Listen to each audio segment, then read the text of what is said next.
Have you ever wondered what would happen if the power that performed miracles 2,000 years ago was actually dormant within you right now, waiting to be recognized? What if everything you've been taught about Jesus Christ was just the surface of a profound truth about your own divine nature?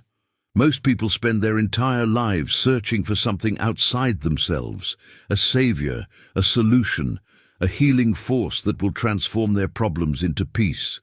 They pray to a distant God, hoping their pleas will be heard and answered. But what if the greatest spiritual revelation isn't about reaching outward, but recognizing what already exists within? Has this ever happened to you? That moment when you glimpse something greater than your human personality operating through you? But before we begin, please hit the like button and let me know where in the world you're watching from today. It's always fascinating seeing who's joining us from around the world.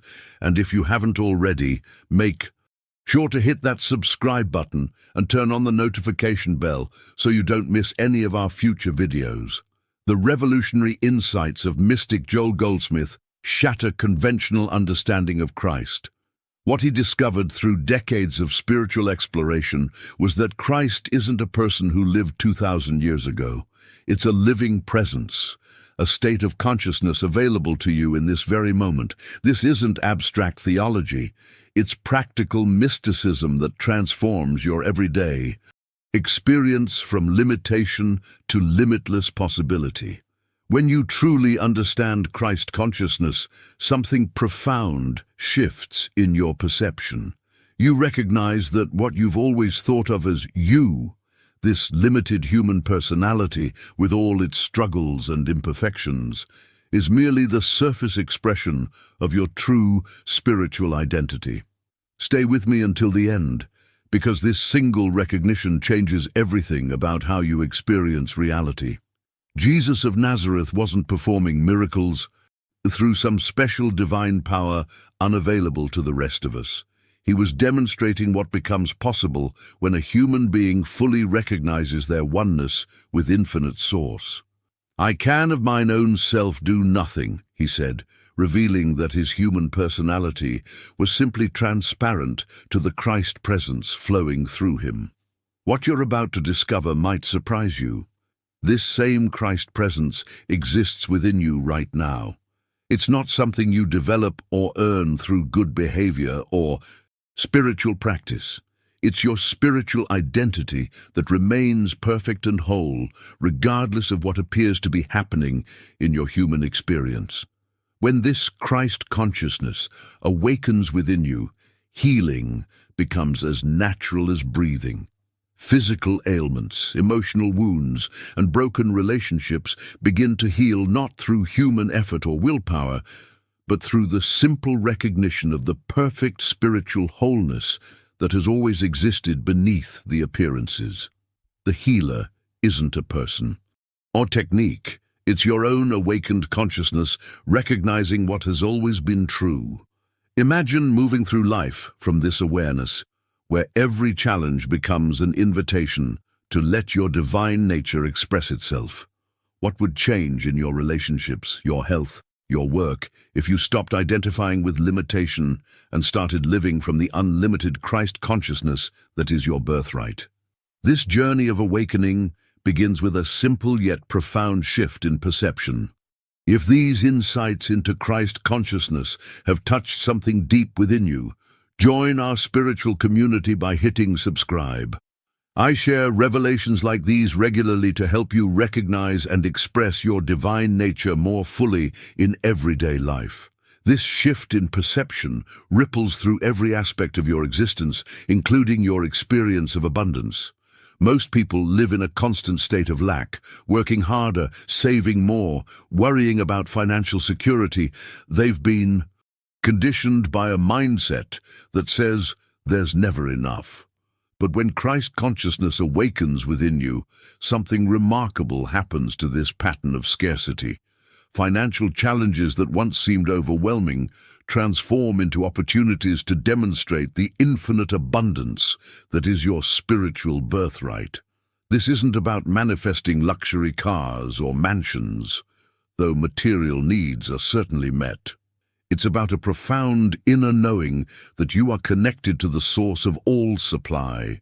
The hidden truth is that abundance flows not from external circumstances, but from your recognition of who you truly are.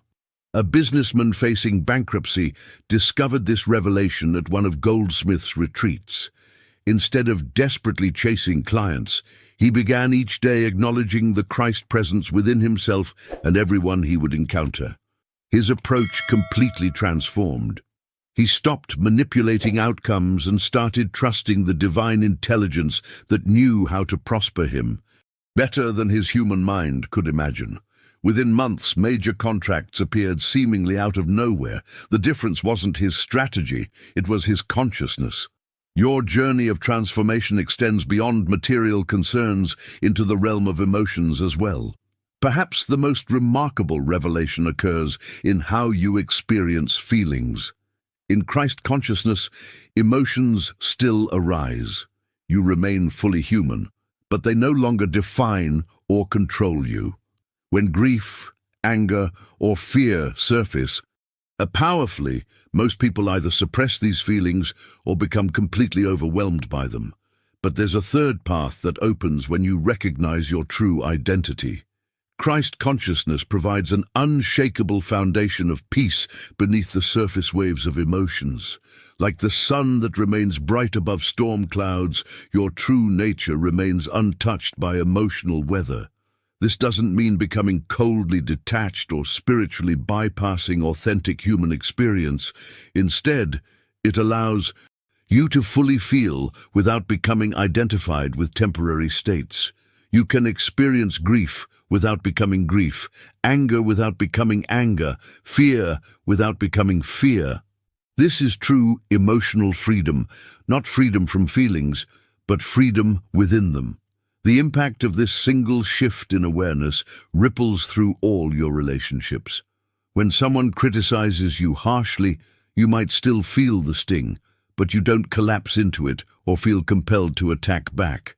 When disappointment arrives, you feel it fully while remaining anchored in something deeper and more stable than changing circumstances. A woman who had carried decades of resentment toward her ex-husband discovered this truth in Goldsmith's classes. She had tried everything to release her bitterness: therapy, forgiveness exercises, even medication. Nothing worked until she realized that holding on to anger was denying the Christ presence in both herself and her former spouse. Within weeks of this recognition, a healing occurred that years of effort couldn't accomplish. Now, I want to go even deeper into this topic as we explore how Christ consciousness transforms your relationships with others and reveals your authentic purpose. The most profound changes often happen in these connections where your awakened awareness meets another person's journey. If any of this resonates with your own experience of spiritual awakening, write in the comments, "I recognize this truth within me." When Christ consciousness infuses your relationships, a profound transformation occurs in how you perceive others. Behind the masks of personality, behind the flaws and frustrations, you begin to recognize the same divine presence that you've discovered within yourself. This revelation completely shifts the dynamics of your interactions. Consider how we typically navigate relationships. Someone disappoints us, and we judge them based on their behavior. A colleague makes a mistake, and we label them incompetent. A family member triggers old wounds, and we react from accumulated hurt. But when you see through the lens of Christ consciousness, you recognize something deeper than these surface appearances: the spiritual perfection that exists beneath all human behavior. This doesn't mean ignoring harmful actions or enabling destructive patterns. Instead, it means responding from love rather than fear, compassion rather than judgment. A mother applied this understanding when facing her son's spiral into addiction. Every intervention had failed until she stopped seeing him as an addict and started recognizing the perfect Christ child that was his true identity. This wasn't denial. It was holding steadfast to a deeper truth while still addressing the human situation. The journey toward recovery took months, but her son later told her he could feel something different in how she looked at him. Something that helped him remember who he really was beneath the addiction. Long-standing. Conflicts naturally dissolve as you stop reacting to appearances and begin acknowledging the divine essence in everyone you encounter. The mindset shift from seeing others as separate beings competing for limited resources to recognizing them as expressions of the same consciousness creates a foundation for authentic connection. This recognition extends into how you make decisions. Most people face choices with anxiety, analyzing pros and cons, seeking advice from multiple sources, yet still feeling confused. But when Christ consciousness awakens within you, decision-making transforms from this exhausting analysis to intuitive clarity. The Christ mind within you already knows the perfect solution to every challenge, the ideal path through every confusion. A businessman who had spent weeks agonizing over a critical company decision found that after connecting with his true identity, the answer emerged with surprising clarity. Not through logical analysis, but through an inner knowing that transcended the limitations of human thinking. The decisions that flow from this place of wisdom often surprise others with their effectiveness, sometimes appearing counterintuitive to conventional thinking, yet proving remarkably successful in retrospect. You shift from striving to receive guidance to simply allowing the wisdom that has always been present to emerge naturally in your awareness. This inner clarity becomes your hidden advantage in navigating life's complexities. Rather than second-guessing yourself or seeking external validation, you learn to trust the revelations that arise from your own Christ mind. The beauty of this process is that it requires no special techniques or years of practice, only a willingness to step back from the noise of human thinking and listen to the still, small voice that speaks with absolute certainty. This voice doesn't shout or demand attention. It simply presents truth that resonates at the deepest level of your being. If you've experienced moments of this inner guidance breaking through the noise of everyday thinking, share in the comments. The wisdom was always within me. As you deepen into Christ consciousness, you'll notice a fundamental shift in how spirituality expresses itself through you.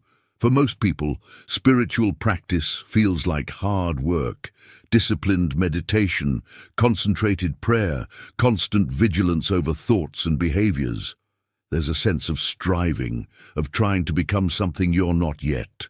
But one of the most liberating revelations of Christ consciousness is that you don't need to work to become spiritual. You already are a spiritual being. This insight transforms your entire approach.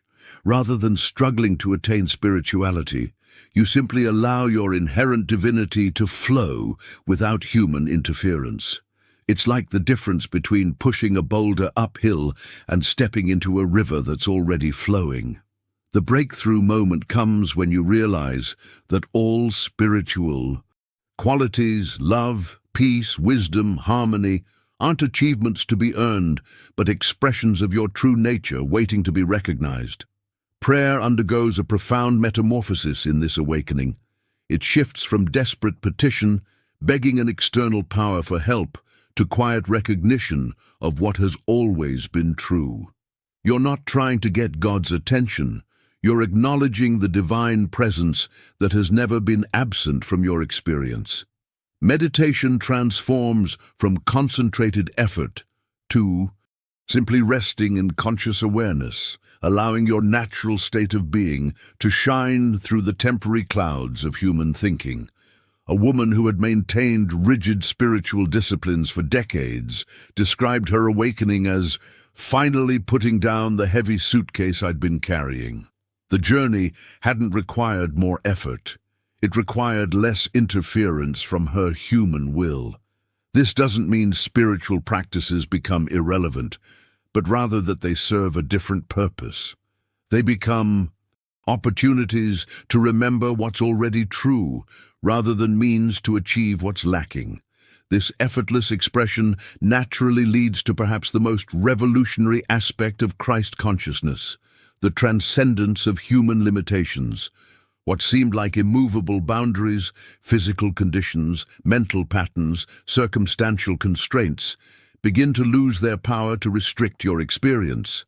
The Christ consciousness within you knows no boundaries, no impossibilities. It isn't subject to human laws or limitations. People who glimpse this truth often report experiencing what appears to be miraculous, chronic conditions spontaneously healing, seemingly impossible situations resolving effortlessly, long-standing mental patterns dissolving without struggle. A man who had suffered from debilitating migraines for 20 years found them simply disappearing when he stopped identifying with them as his condition and recognized the perfect wholeness of his true being. The catalyst behind these transformations isn't magical thinking or positive affirmations. It's the recognition that what appears fixed and permanent from a human perspective becomes fluid and transformable when viewed from spiritual awareness. Your circumstances haven't changed, but your relationship to them has shifted completely. You no longer see them as solid realities, but as temporary appearances on the screen of consciousness. This journey of discovering your true divine identity doesn't end here. Subscribe to continue exploring these profound spiritual truths with us. Every video is designed to awaken more of the Christ consciousness that has always been your birthright. This freedom from limitation extends beyond physical healing into every area of life: relationships, work, creativity, purpose. Doors that seemed permanently closed begin to open. Possibilities that weren't visible from a limited perspective suddenly appear. The journey becomes one of continual expansion rather than constant struggle. If you've experienced moments where limitations seemed to dissolve when you shifted your perspective, share in the comments. Limitations were only appearances. One of the most extraordinary manifestations of Christ consciousness is the awakening of creative power that has been dormant within you. Many people experience creativity as something that comes and goes unpredictably. Moments of inspiration followed by frustrating blocks. They see themselves as either creative types or not, based on their perceived talents. But when Christ consciousness awakens within you, creativity reveals itself as your natural state of being. This isn't limited to artistic expression, though artists, musicians, and writers often report a profound shift in how inspiration flows. A composer who had struggled for years with creative blocks described his awakening as removing the dam from a river that was always meant to flow. Ideas, melodies, and harmonies that once required intense effort began flowing effortlessly through his awareness. The quality of his work transformed as he recognized himself not as the originator of the music, but as the instrument through which music was expressing itself. This creative renaissance extends to every field of human endeavor: business innovations, scientific breakthroughs, educational approaches, and healing methodologies. You become a channel for divine creativity that transcends human intelligence and imagination. Solutions to complex problems emerge intuitively. Fresh perspectives reveal themselves without struggle. The insights that flow through your consciousness often surprise even you with their originality and effectiveness. Behind the scenes of this creative awakening is a profound shift in your relationship with inspiration. Rather than chasing ideas or forcing innovation, you learn to listen deeply to the wisdom that's already present within. The blueprint for your creative expression already exists in its perfect form. Your role is simply to allow it to emerge without interference from doubt, fear, or limited thinking. This awakened creativity naturally leads to a complete renovation of your sense of purpose. Most people define purpose through achievement, career advancement, wealth accumulation, recognition, or impact. Success becomes a destination to reach through determined effort. But when Christ consciousness illuminates your journey, purpose undergoes a revolutionary redefinition. Your sense of purpose shifts from personal achievement to spiritual expression. Success is no longer measured by external accomplishments, but by how clearly Christ consciousness flows through your unique gifts and abilities. The mindset completely transforms from "what can I achieve?" to "how can infinite intelligence express itself through me?" This single revelation eliminates the exhausting pressure to prove your worth through accomplishment, while paradoxically allowing your work to reach new levels of excellence and impact. A surgeon who experienced this transformation described it as no longer performing surgeries, but allowing healing to express itself through my trained hands. His technical skills remained the same, but patients reported faster recoveries and fewer complications. Colleagues noticed a calming presence in the operating room that seemed to elevate everyone's performance. Nothing external had changed, but everything was different because of his shifted awareness. Your work, whatever its external form, becomes sacred service. The administrative assistant processing paperwork, the engineer designing bridges, the parent raising children, the artist creating beauty, all become vehicles for the same divine expression. The artificial boundaries between spiritual and secular work dissolve as you recognize that all activities can be pathways for Christ consciousness to express itself in the world. If you've experienced moments where creativity seemed to flow through you rather than from you, share in the comments. I'm a channel for divine expression. Perhaps one of the most profound transformations that occurs through Christ consciousness is the liberation from patterns that have held you captive for years, sometimes decades. Most people struggle intensely with breaking free from destructive habits, addictions, or limiting behaviors. They use willpower, accountability systems, and behavior modification techniques, often experiencing temporary success followed by discouraging relapse. The underlying blueprint for these patterns remains untouched by their efforts. When Christ consciousness awakens within you, something remarkable happens to these persistent patterns. They begin to dissolve naturally, not through greater effort or discipline, but through the recognition of your true identity. The mindset shift is revolutionary. You stop fighting against who you've been and start living from who you truly are.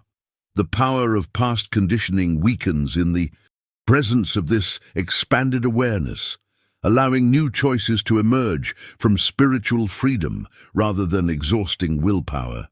A man who had battled alcohol addiction for 15 years described his awakening as suddenly recognizing I was trying to fill a spiritual thirst with a material solution. The compulsion didn't disappear overnight, but its grip loosened dramatically as he connected with the wholeness that had always been his true nature. Recovery became less about resisting temptation and more about living from a different level of consciousness where the addiction had no root system. This liberation extends beyond obvious addictions into subtler patterns: chronic worry, people-pleasing, perfectionism, procrastination, conflict avoidance, or the need for control. The hidden truth behind the dissolving of these patterns isn't that you've finally become strong enough to overcome them, but that you've recognized they were never essential to who you are. They were temporary distortions in your human experience, not defining qualities of your spiritual identity. As these limitations fall away, your authentic self-expression emerges with natural clarity. Your personality doesn't disappear or become homogenized into some generic spiritual template. Instead, it remains uniquely yours, but transforms into a clear window through which divine qualities can express themselves in the world. You become what Goldsmith called a transparency for Christ, your individuality, serving as the perfect vehicle for spiritual qualities to manifest in human experience. This authentic expression brings a remarkable sense of congruence to your life. The exhausting gap between your public persona and private reality closes. The energy once spent maintaining an image becomes available for creative expression. People often comment that you seem more yourself than ever before, yet somehow different in ways they can't quite define. What they're sensing is your personality, functioning as it was always meant to, as a unique lens focusing universal consciousness. A teacher who experienced this transformation described it as finally teaching from who I am rather than what I know. Her technical expertise remained valuable, but it was now infused with a presence that connected with students at a deeper level. Some who had struggled in her subject began to flourish, not because her methods had changed dramatically, but because they were now experiencing the subject through her transformed consciousness. The journey to authentic self-expression isn't about becoming someone else. It's about allowing who you've always been beneath the layers of conditioning to shine through without interference.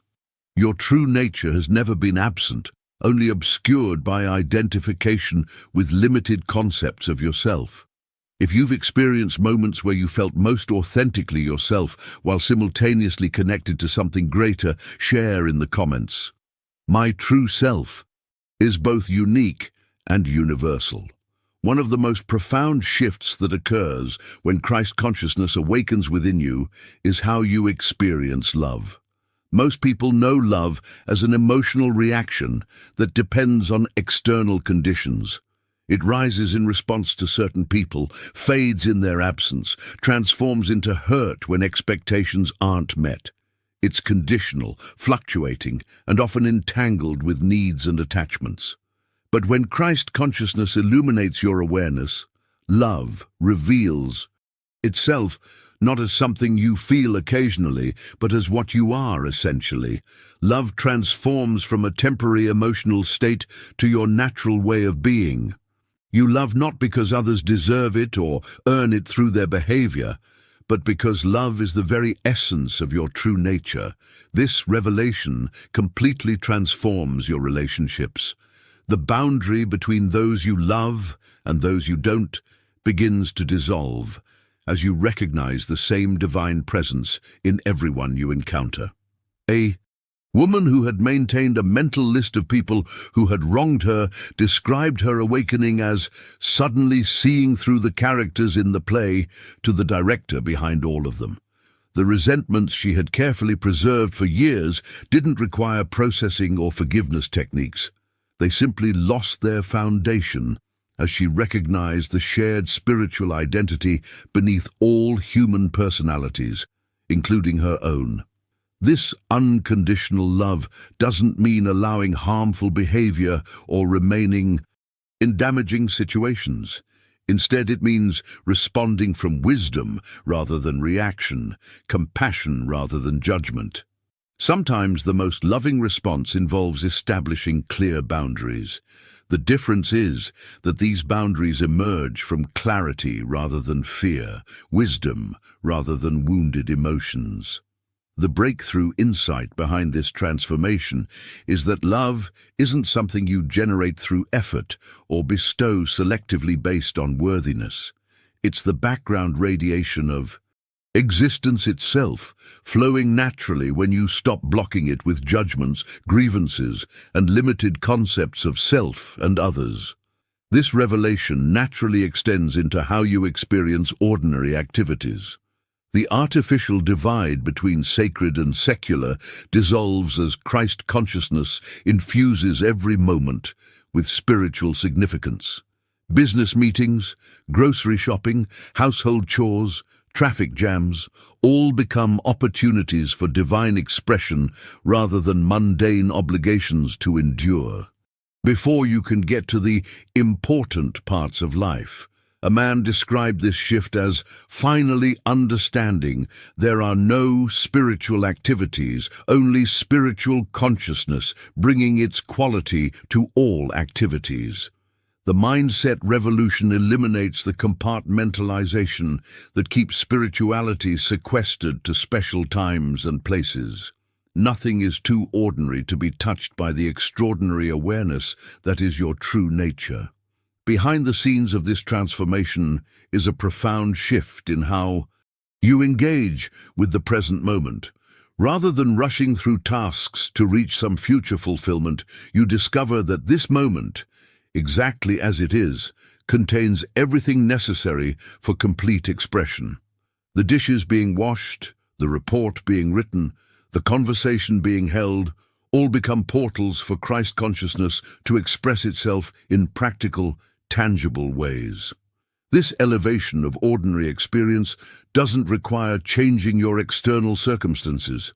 You don't need to abandon your career for something more spiritual or drastically alter your lifestyle. The transformation happens in your relationship with what already exists.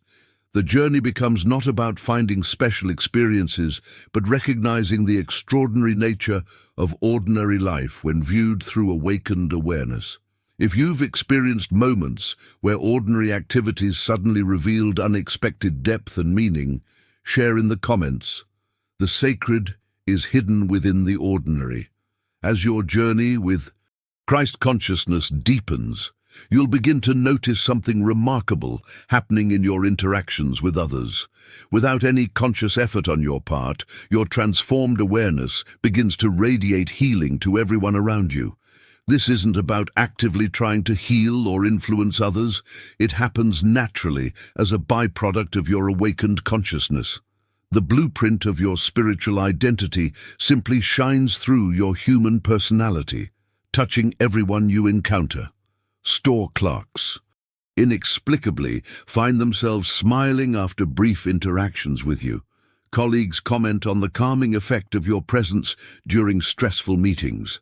Family members feel safer and more accepted in your company without understanding why. Strangers strike up meaningful conversations, often sharing unexpectedly personal revelations. This impact doesn't come from anything you're deliberately doing or saying. It flows from who you've recognized yourself to be. A woman described this experience as suddenly realizing I wasn't just living my own life anymore. I was participating in a healing presence that extended far beyond my personal boundaries. She noticed that difficult people became less reactive around her. Conversations that would have previously escalated into conflict somehow found resolution. Children and animals seemed particularly drawn to her energy. The revelation behind this phenomenon is that consciousness is not contained within your physical form. It radiates outward, touching everything in its field. This is not personal charisma or social skills, but Christ consciousness naturally blessing others through your awareness. You become what spiritual traditions have called a light unto the world, without any effort to be special or influential. Perhaps the most profound awakening that Christ consciousness brings is a completely transformed understanding of eternal life. Most religious traditions speak of eternal life as something that begins after physical death, a future reward for right belief or behavior. But when Christ consciousness illuminates your awareness, you recognize that eternal life isn't waiting in some distant future. It's divine life, expressing itself right now through your transformed consciousness. This insight completely shifts your relationship with time. Past regrets and future anxieties begin to lose their grip as you live more fully in the eternal now. You recognize that the timeless nature of Christ consciousness is always present, regardless of changing circumstances or physical conditions. The journey isn't about earning immortality, but recognizing the deathless nature of your true identity. A man facing a terminal diagnosis described this awakening as realizing that what's experiencing this illness isn't what will experience death. The human form would complete its cycle, but the Christ consciousness expressing through that form remained eternal, untouched by physical transition. This recognition brought a profound peace that transformed his final months from a fearful countdown to a deepening awareness of his timeless nature. The hidden truth that Jesus revealed was never about establishing a religion that would worship him from a distance. It was about demonstrating the Christ consciousness that is equally present in everyone. When he said, "I am the way, the truth, and the life," he was speaking not from his personal identity as Jesus, but from the universal Christ presence that you are now discovering as your own true nature. If you've experienced moments where you felt completely free from time, touching something eternal even in the midst of ordinary life, share in the comments, "I am experiencing eternal life now." As we reach this point in our exploration of Christ consciousness, take a moment to reflect on what's resonated most deeply with you. This journey of spiritual awakening isn't a destination, but an unfolding revelation, each insight opening the door to deeper understanding. If these teachings have illuminated something within you, perhaps you've found a spiritual community that speaks your language. I'd love for you to become a regular part of our conversations by subscribing to this channel. Each week, we explore these profound truths in ways that bring practical transformation to everyday life. The fact that you've stayed until this moment suggests that something here was meant specifically for you. If that's the case, simply write in the comments, "This message found me at the perfect time." Your experience might be exactly what someone else needs to hear as they begin their own journey of awakening. If you found value in today's exploration, a simple like lets me know that these teachings are resonating and helps others discover this content as well. It's a small gesture that creates ripples of transformation beyond what we can see. For those ready to go deeper into how Christ consciousness transforms specific areas of life, I've created a companion video that explores practical application in relationships, work, and health. Click right here and continue this journey with me. The recognition that's beginning to dawn within you is just the first light of a magnificent sunrise. Before we begin, let us come to a point of stillness. Not the stillness that the world seeks through effort, but the inner quiet that is already present behind the noise of thought. For in that stillness, we come face to face with the truth that consciousness alone is the substance and activity of all being. And it is from that standpoint that we may consider even the workings of the brain not as a power, but as an instrument through which the infinite expresses itself. My friends, there is a great curiosity in our age about the relationship between spirituality and science. The world of material knowledge seeks to measure, to analyze, to understand through observation. And there is nothing wrong in that, provided we place it in its rightful order. For spiritual truth does not depend upon the discoveries of science. It does not wait for confirmation. Truth is self-evident to the one who has touched the inner presence. Yet, it is a wondrous thing to behold that as the centuries unfold, scientific inquiry begins to observe glimmers and shadows of what the mystics have known from the beginning, that consciousness is primary, and what we call the body, the mind, and the brain are but forms through which consciousness interprets itself. We will speak today of what happens in the brain when one ceases to live from the human I, the personality sense, and begins to live from the spiritual I am, the one infinite self. But let us hold one principle firmly before us. The brain does not give us consciousness. Consciousness gives us the brain. The brain is not the creator, it is the created.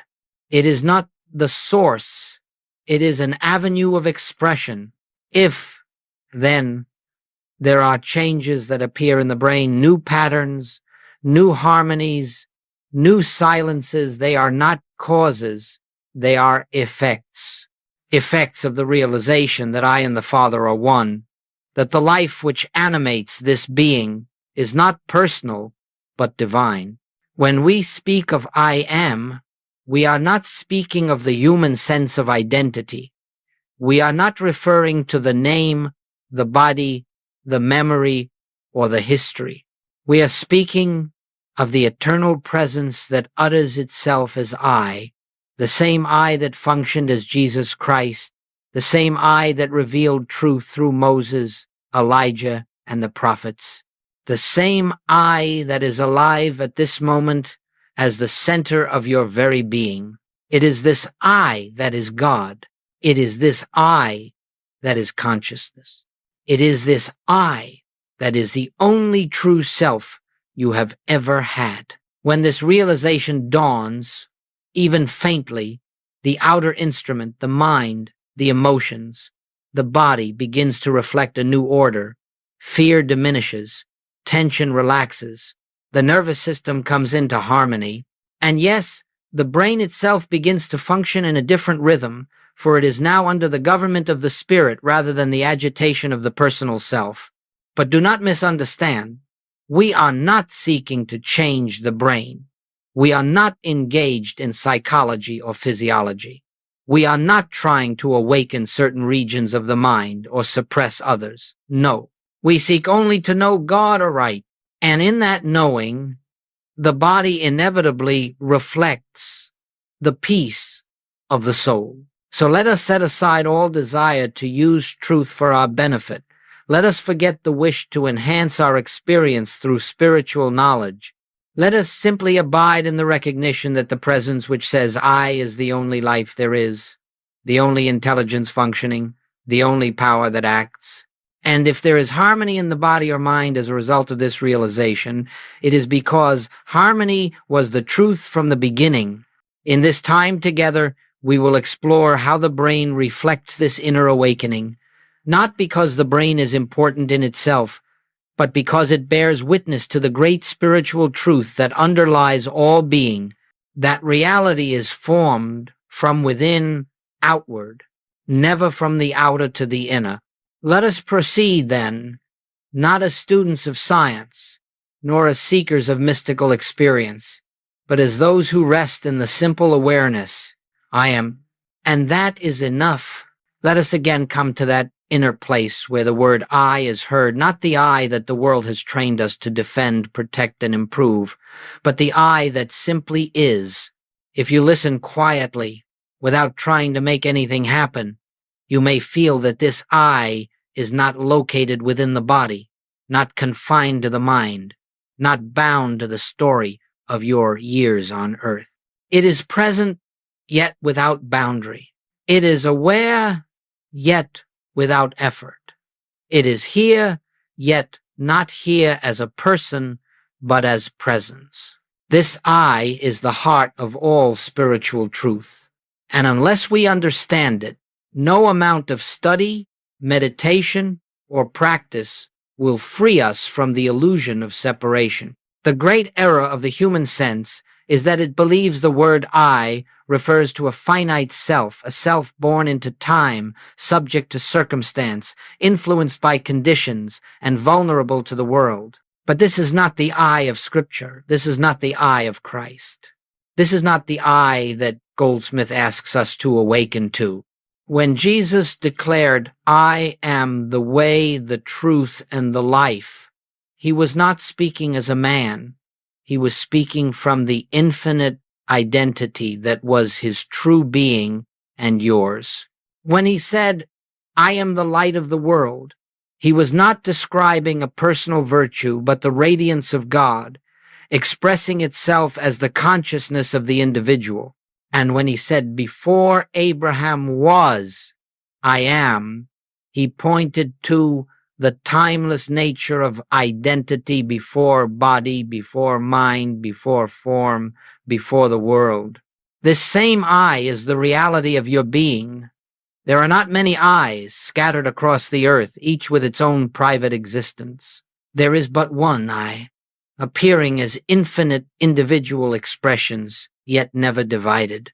The eye that looks out through your eyes is the same eye that looked out through the eyes of every sage, every prophet, every illumined soul throughout history. It is the same eye that animates every living thing.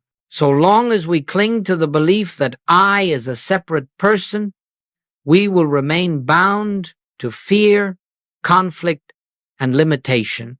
For the personal sense is never safe, never complete, never at peace. It lives in perpetual reaction to conditions and is always seeking a better circumstance. But when, through inner revelation, we begin to sense that I is not personal but divine, we touch a freedom that no circumstance can give or take away. This realization is not a philosophy, it is an experience. It is the moment when the walls of personal identity begin to dissolve and we feel the presence living us, breathing us, thinking us. It is the moment we understand that consciousness is not inside the body, but the body is within consciousness, and consciousness is I. It is this shift of identity from personal to impersonal, from human to divine, that brings harmony into expression. For the body, the mind, and even the brain can only reflect the consciousness that governs them. If the consciousness is fearful, the brain will be agitated. If the consciousness is burdened, the mind will be confused. If the consciousness is divided, the body will show it. But when the consciousness rests in the realization I am, the instrument reflects peace. Hear this well. You do not become the I am. You recognize that you have never been anything else. You cannot achieve God consciousness. You awaken to it. When you say, I am tired, I am afraid, I am unworthy, you are not describing a condition, you are misidentifying the I. You are attributing the qualities of the finite to the infinite. You are placing the burden of the world upon the shoulders of the divine. This is the root of all suffering.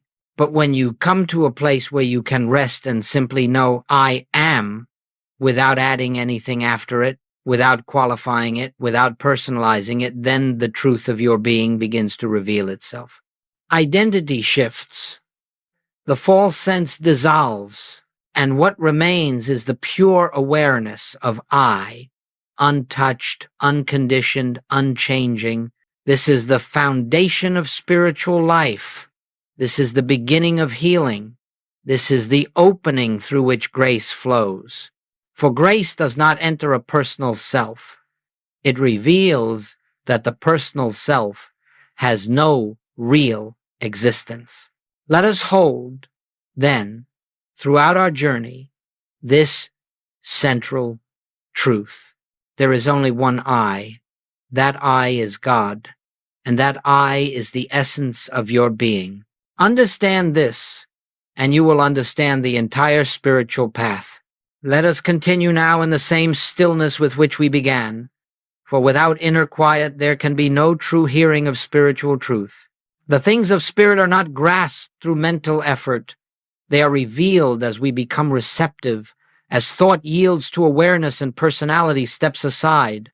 In this atmosphere of silence, the deeper meaning of I unfolds. We have spoken of the nature of identity, and now we turn to observe how the shifting of identity affects what the world calls the mind and the brain. But always remember, we do not study the brain because it has power. We study it only to see how the form responds when it is no longer animated by the belief in a personal self. There is a center within the human mind that modern science describes as the part of the brain responsible for self-reference, worry, the story of me, the endless stream of thought through which the personal sense maintains its illusion of existence. It rehearses the past, anticipates the future, defends its position, and concerns itself with how it appears to the world.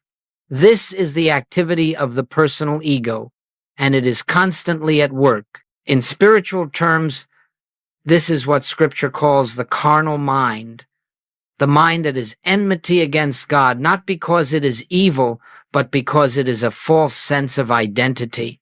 It is not a mind created by God. It is a belief in a selfhood apart from God. And as long as this belief is active, the brain responds with agitation, tension, and restlessness. It must do so, for it is reflecting the consciousness that governs it.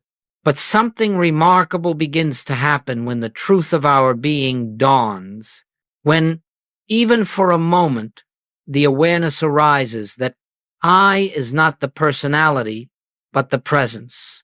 When the personal sense softens, loosens its grip, becomes transparent, the activity of this ego center begins to quiet, not through will, not through discipline, not through trying to be calm, but through the simple recognition that the I we have been defending has no reality. You see, the ego cannot survive when it is not believed in. It requires attention. It requires identification. And when the attention returns to the I am, the ego finds nothing to cling to. As this awareness deepens, the mind no longer needs to rehearse anxieties. It no longer needs to plan its survival. It no longer needs to compare itself with others or seek validation in the world. It comes to rest, not because we have trained it to rest, but because the very foundation of its activity, the belief in a selfhood separate from God, has been removed. The brain, being an instrument, responds meekly to this shift. The regions associated with fear become quieter. The circuits associated with rumination grow still, and in their place arises a sense of spaciousness, not mental emptiness, but a living silence in which the presence is felt. In Goldsmith's language, this is the peace that passeth understanding, the peace that is not produced by the mind but revealed when the mind is no longer attempting to govern life. It is the peace that appears when the government is upon his shoulder, when we acknowledge the I, that is God, as the only true identity. This is the first great change, and it prepares the way for all others. For when the mind is no longer drawing its life from the personal sense, it becomes an instrument through which divine ideas may flow. And when the mind is quiet, the body responds with harmony, the emotions with calm, and the brain with a new orderliness. Let us remember, we do not seek to silence the mind.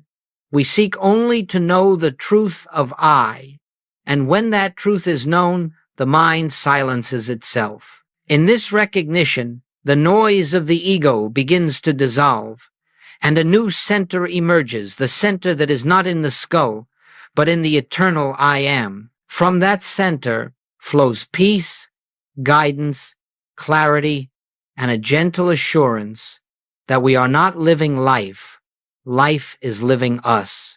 Let us rest in that knowing for a moment. I am, and because I am, all is well. Let us continue gently, without rushing, for truth reveals itself only in an atmosphere of receptivity. The mind that seeks to understand with intellect will miss the depth of what is being offered, but the heart that is still, the awareness that is open, will hear what cannot be spoken in words. There is a point in our spiritual unfoldment where we begin to notice that the body itself reflects the state of consciousness we are living in, not because the body has power, nor because the body creates harmony or discord, but because it is an instrument through which consciousness reveals its condition. When fear is active, the body tightens. When worry governs, the breath becomes shallow. When the personal self is striving, the nervous system becomes strained. These are not causes but effects of believing oneself to be a separate, finite entity. In the world of science, they speak of the sympathetic and parasympathetic nervous systems, of stress hormones and biological responses. They tell us that the body moves into fight or flight when the mind perceives threat, and all of this is true on the level of appearance, but it is not the truth of being. For behind these responses stands the false sense of self, the belief in an I that must protect itself from life. When we live from the personal identity, the nervous system is rarely at rest. It must always be on guard, always anticipating, always interpreting life through the lens of survival. But the moment we awaken to the truth that I live, yet not I but Christ liveth in me, something profound takes place. Fear has no home in the presence of God, and when fear dissolves, the body relaxes as naturally as a flower opening to the sun. This release is not achieved through effort. You cannot force the body into peace. You cannot command the nervous system to calm itself. You cannot make the heart slow or the breath deepen through will. But when the realization dawns, the I that I have been trying to protect is not me, the entire being softens. The nervous system yields, the breath becomes gentle, and the body enters a state that science calls rest, but spirit knows as peace. This peace is not emotional tranquility. It is not the temporary quiet that comes when circumstances improve. It is the peace that is the nature of God, the peace that I am. It does not arise because something has been fixed. It arises because the truth of identity has been recognized. You see, the nervous system is responding not to external conditions, but to the consciousness interpreting those conditions. And when consciousness knows itself as the I am, untouched by appearance, untroubled by form, uninfluenced by the world, the body receives that knowing as safety. That safety is not the safety of circumstances, it is the safety of truth. Many have asked, how can I find peace? And the answer is always the same. You cannot find peace while believing that you are a person in a dangerous world. You find peace when you realize that the I of your being is spirit, and spirit is never threatened. Once this is seen, the body follows. The nervous system becomes a faithful witness to the recognition of truth. Muscles unclench without being told. Breath deepens without instruction. The heart rate stabilizes without technique. All of this occurs because the personal sense of I is no longer gripping the reins of experience. This is grace. It is not achieved. It is revealed. In this state, the body becomes an instrument of harmony, reflecting the peace that emanates from the center of being. And this peace is not fragile. It does not depend on silence around us or kindness from others or order in the world. It is not disturbed by conditions because it does not arise from conditions. It arises from the presence that declares, "Be still and know that I am God." Let us rest, then, in the assurance that the nervous system seeks no technique, it seeks only truth. And as we abide in the awareness that the I which lives us is God, the entire body will bear witness to that realization. This is the spiritual meaning behind physiological peace. God recognizes the self as the healer, the harmonizer, the quieting influence that governs all form. Remain a moment in that awareness. I am peace, not as a quality I possess, but as the truth of my being.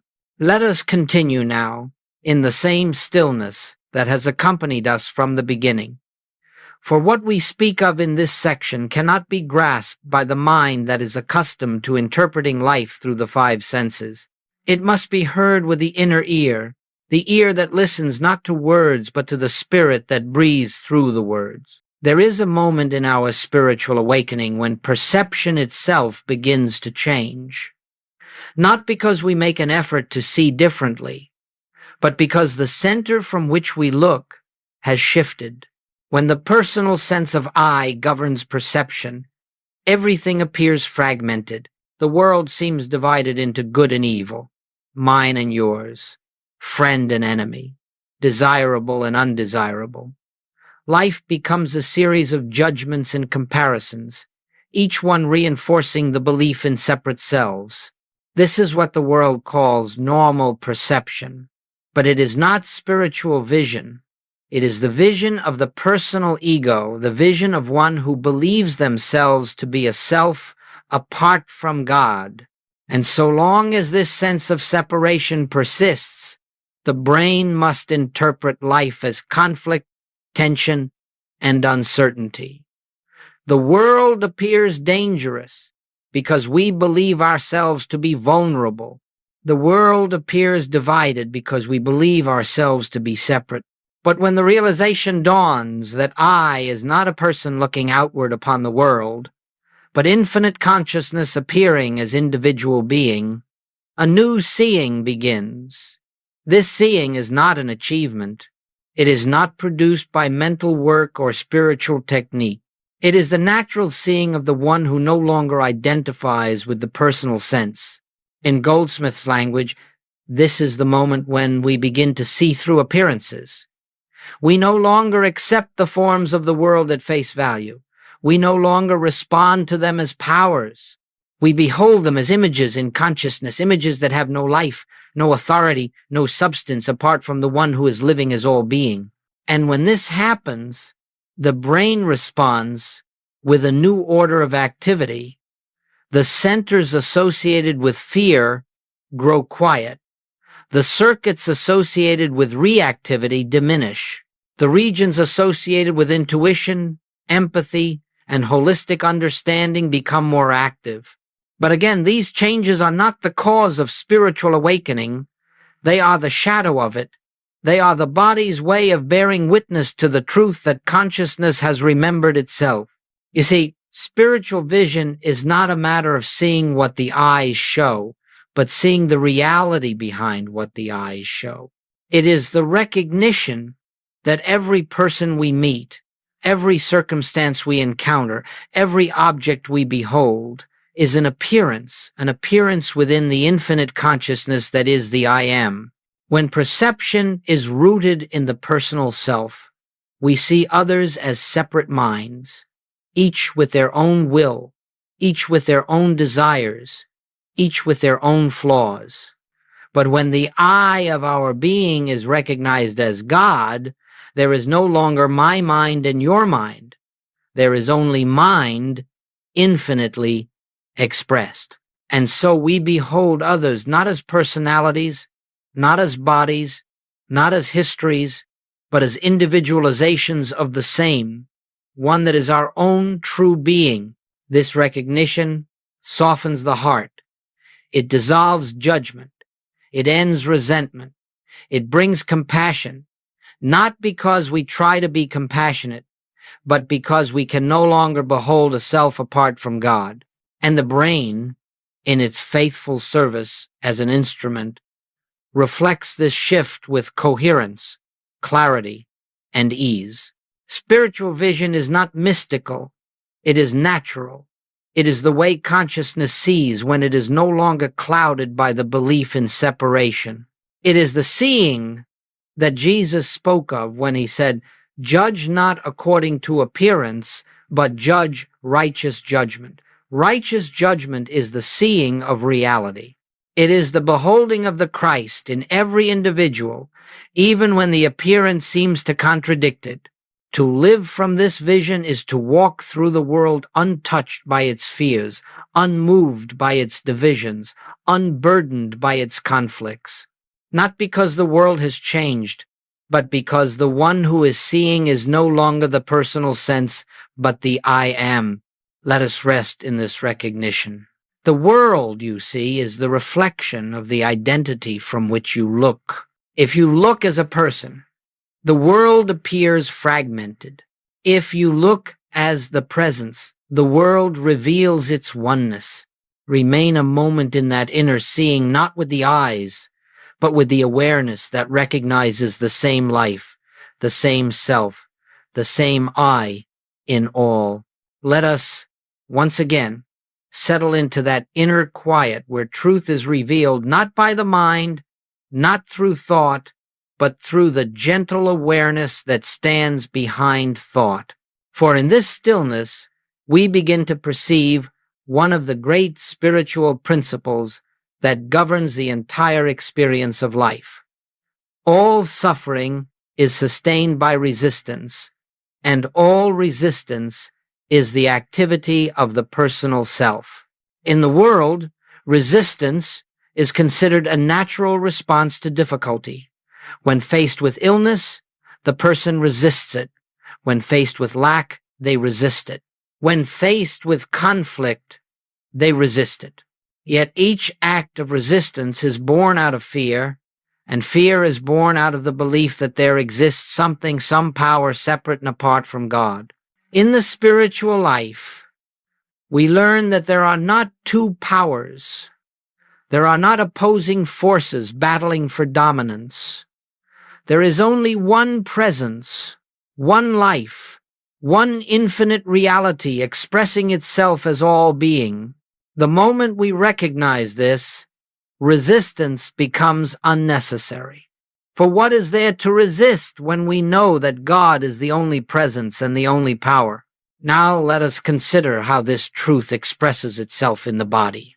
When the personal sense of self believes it must fight against conditions, fight against illness, fight against circumstances, fight against the world, the body is flooded with the chemistry of fear, tension, stress hormones, the tightening of muscles, the quickening of breath.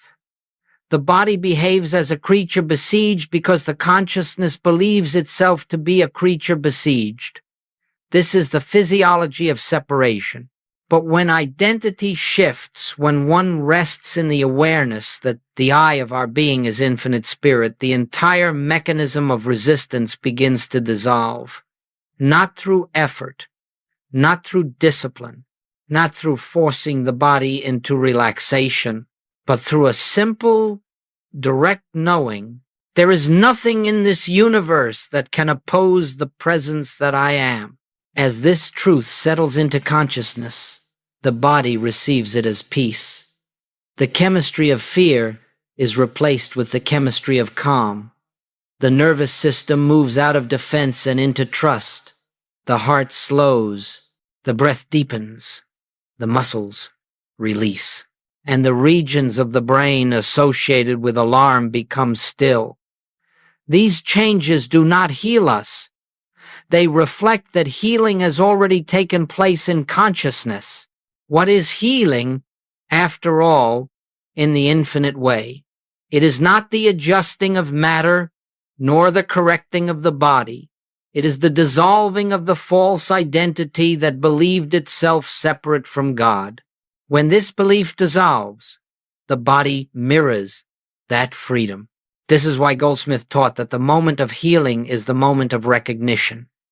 Not the moment when the condition changes, but the moment when the truth of identity shines through, even briefly. The body may follow that recognition instantly or gradually, but the healing is already accomplished the instant the personal sense yields. Resistance cannot survive in the presence of I am. It simply melts away. And when resistance melts, what remains is harmony. Harmony in the mind, harmony in the emotions, harmony in the body. Not because harmony was created, but because it was revealed. Harmony is the natural state of being when we are not resisting the one that we are. Let us place this into simple terms. When you struggle, you affirm separation. When you resist, you energize the very condition you fear. When you fight, you strengthen the illusion. But when you rest in the awareness, I am, all false powers lose their seeming reality. This is not passivity. It is not resignation. It is recognition. It is standing still in the truth that the I of you is the governing principle of all form. And when consciousness stands still, the body stands still. When consciousness releases its grip, the body relaxes. And when consciousness recognizes its oneness with God, the body cannot help but reflect that oneness. So let us now rest in this quiet knowing. I do not need to resist anything. The presence that I am is the only activity, the only law, the only power operating in my experience. In that presence, all stress, all fear, all tension dissolves. Let that awareness settle into you, not as a belief, not as an affirmation, but as a simple recognition of what has always been true. Let us continue now in the same atmosphere of calm receptivity, for it is only in such an atmosphere that the deeper currents of spirit can be felt. The mind that is busy, the mind that seeks, the mind that strives, cannot receive inspiration, for inspiration does not come through thought, but through the silence behind thought. And it is this silence, this inner yielding, that allows the infinite to express itself as guidance, intuition, and spiritual direction. In our human sense of life, we have been conditioned to believe that we must figure everything out through mental effort. We plan, we calculate, we analyze, we worry, we compare, we try to foresee every outcome, and all the while, we assume that our personal understanding is the source of our decisions. But my friends, the personal self has no true guidance to offer. It knows only the past, the accumulated impressions of memory, the limited reasoning of the finite mind. The personal self does not know the way, for it has no access to reality. Only the I Am knows, for the I Am is infinite intelligence appearing as individual consciousness. When the human mind steps aside, when it ceases to dictate and begins to listen, a new order of guidance begins to unfold, quietly, gently, without fanfare, without excitement, without effort. It comes as a soft inner knowing, a direction that feels natural, effortless, inevitable. This is one of the great fruits of living from I Am, the shift from self-directed living to God-directed living. Goldsmith often said that the secret of the spiritual life is not in accumulating knowledge, but in becoming a receptacle for the infinite. When the personal sense is quiet, the infinite reveals itself and expresses as your thought, your movement, your decisions, your life. Now consider how this spiritual truth expresses itself through the brain. When the mind ceases its constant striving and drops into silence, the brain reflects that silence with coherence, integration, and spaciousness. The circuits responsible for insight awaken. The regions associated with creativity, intuition, and higher order understanding become active. The left and right hemispheres, which so often operate in conflict, begin to harmonize. This harmony is the brain's reflection of the deeper harmony of consciousness. But again, let us be very clear, the brain does not create inspiration. The brain only receives the imprint of inspiration. True guidance comes from a dimension beyond the intellect. It comes from the source of all being, the I that I am. In this recognition, we begin to understand why striving blocks inspiration. The personal sense tries to govern the mind, and in doing so, it creates noise. This noise drowns out the subtle movement of spirit. But when the personal sense dissolves, even for a moment, the infinite has room to speak. Not in words, not in dramatic revelations, but in the quiet certainty that arises from within an impulse, a direction, a peace that says, "This is the way, walk ye in it." This is how the great works are accomplished, not through human effort, but through divine impulse. When you live from the center of I Am, your decisions are not forced, they unfold. Your creativity is not manufactured, it flows. Your insight is not produced, it appears.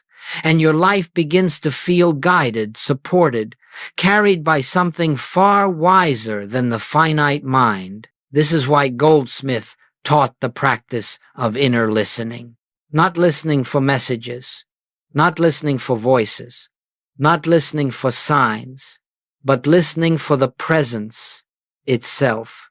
The presence that, when felt even faintly, becomes the source of inspiration for every activity of your life. In such moments, the brain becomes a servant of the soul, not its master. Thought becomes the vehicle of intuition, not the creator of it, and the entire instrument of your being comes under the gentle government of the infinite. Let us then remember this simple truth. Guidance is not something we seek. Guidance is something we receive when we are still enough to hear. Remain a moment in that stillness, not to obtain guidance, but to recognize the presence that is already guiding, not to force inspiration, but to rest in the awareness that the I, which is your being, is infinite intelligence itself. Let us come once more to that inner quiet in which truth may be revealed.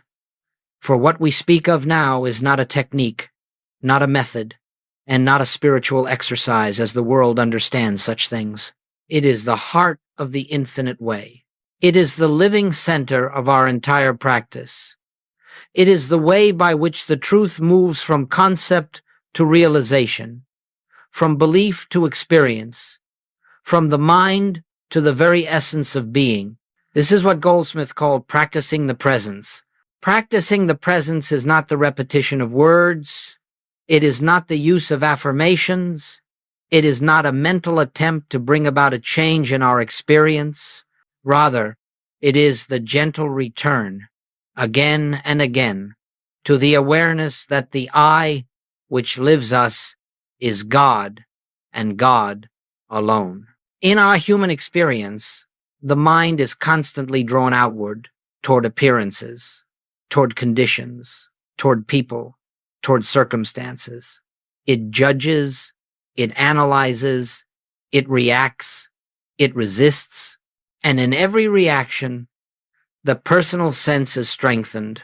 The mind becomes entangled in the world it sees, and the world it sees is nothing more than its own belief system projected outward. Practicing the presence is the process by which we withdraw our attention from this outward pull, not forcibly, not with strain, not with effort, but by remembering that there is a deeper reality than what the senses report. There is a presence within us, closer than breathing, nearer than hands and feet. That is the true life of our being. This practice is simple, but it is not easy, for it requires the surrender of personal identity. It requires that we release our dependence upon the human mind, the human will, the human effort.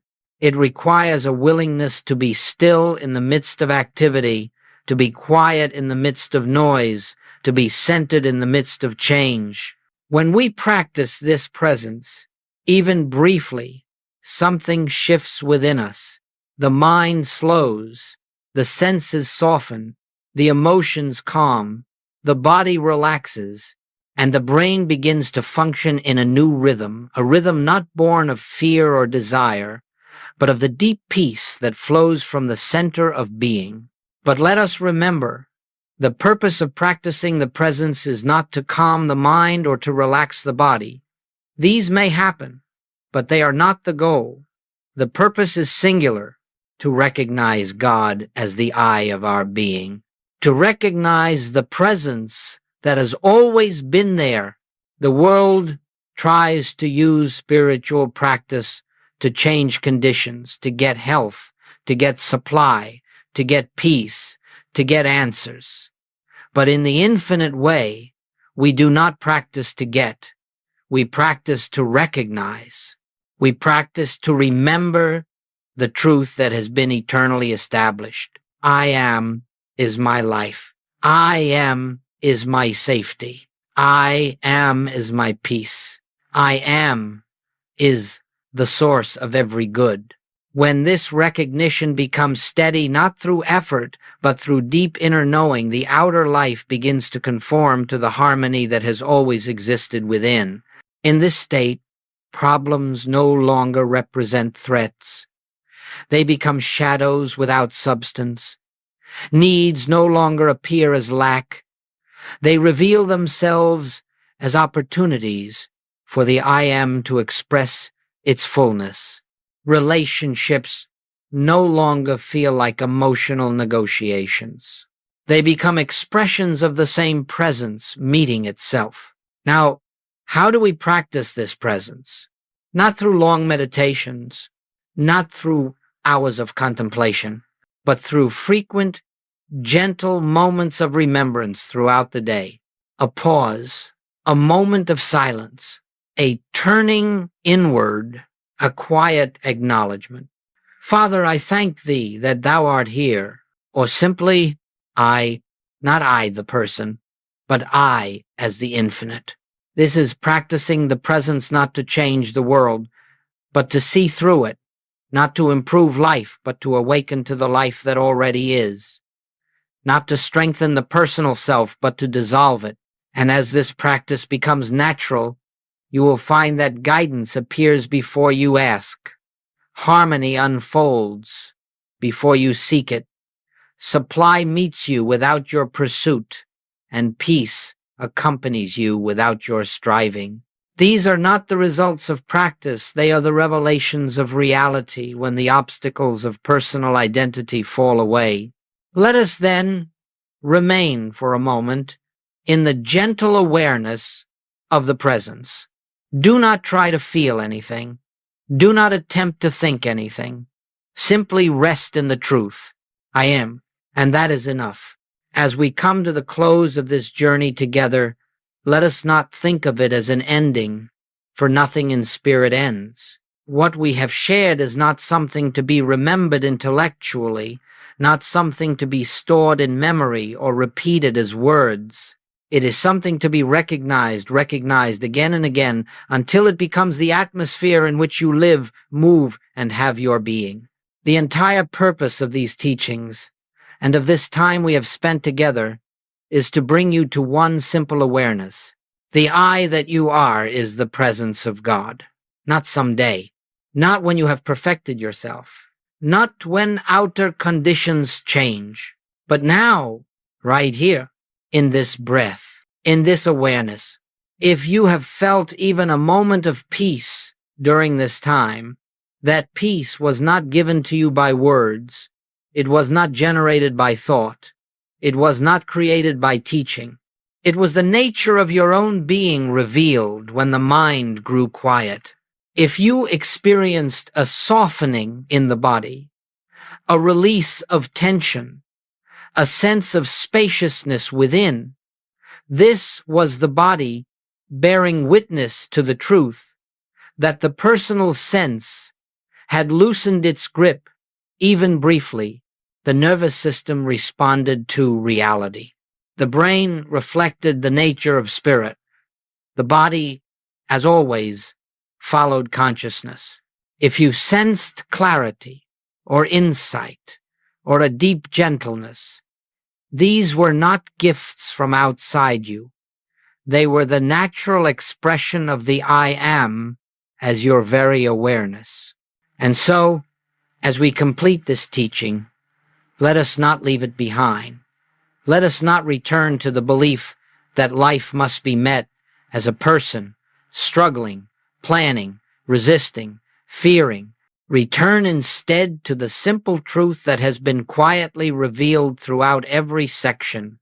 There is only one I, the infinite I, the divine I, the I am, and that I is your identity. Everything in your experience will change when this becomes more than an idea, when it becomes a lived recognition, not all at once, not through force, but gently, progressively, in the rhythm of grace. There will still be moments when the mind forgets, when fear arises, when the personal sense reasserts itself. This is not failure. This is the human appearance dissolving a little at a time. In those moments, do not struggle. Do not criticize yourself. Do not try to get back to the presence. Simply pause Become still and remember, I have never left the presence. The presence has never left me. The I of me and the Father are one. And in that remembrance, whether it takes a second or a minute or an hour, the truth will reassert itself and you will feel the gentle return to the center. This is your practice now, not perfection, but remembrance, not conquest, but surrender, not effort, but receptivity. Let the presence live you. Let the presence move you. Let the presence be your seeing, your hearing, your speaking, your doing. For in truth, it already is. There is no personal self directing your life. There never has been. There is only the infinite appearing as you, expressing through you, unfolding in you. So let us end where we began, in silence. For silence is the language of the soul, the dwelling place of the I am, the sanctuary in which the truth is recognized without a single word. Rest now in that silence. Rest in the gentle awareness of the presence. Rest in the knowing I am, and that is enough.